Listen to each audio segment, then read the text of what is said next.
নোয়াখালীতে বৃষ্টি কমলেও বন্যার পরিস্থিতি উন্নতি হয়নি।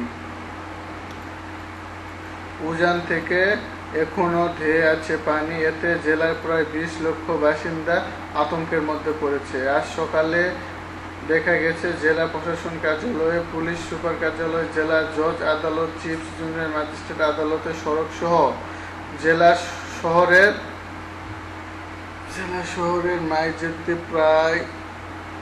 শহরের মাঝে প্রায় সব সড়কে হেঁটুর নিচে পানি তলিয়ে পড়েছে। শহরের বেশিরভাগ বাসতবাড়ি বন্যায় পানিতে ডুবে পড়েছে। বন্যার কারণে শহরের সড়কগুলো রিক্সা, অটোরিক্সা চলাচল কম। হেঁটে পানি পাড়িয়ে চলাচল করতেছে মানুষেরা।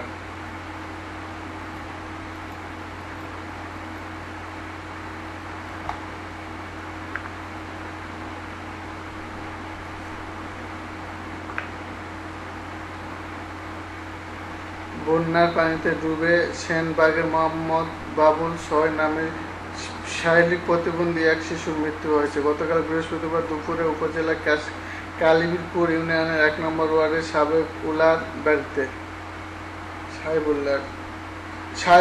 বাড়িতে।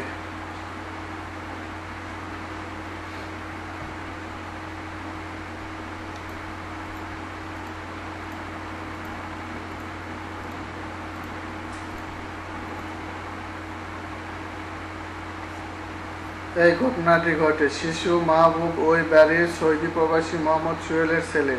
কাবিলপুর ইউনিয়নের ইউনিয়ন পরিষদ চেয়ারম্যান আনোয়ার হোসেন ওরফে বাহার বিষয়টি নিশ্চিত করেন।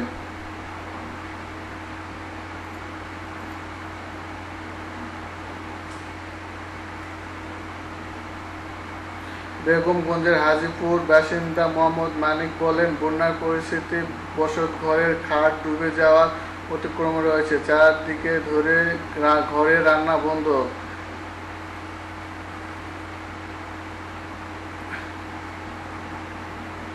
দূরের দোকান থেকে শুকনা খাবার কিনে এনে খেতে হচ্ছে। জেলা আবহাওয়া পর্যবেক্ষণ কেন্দ্র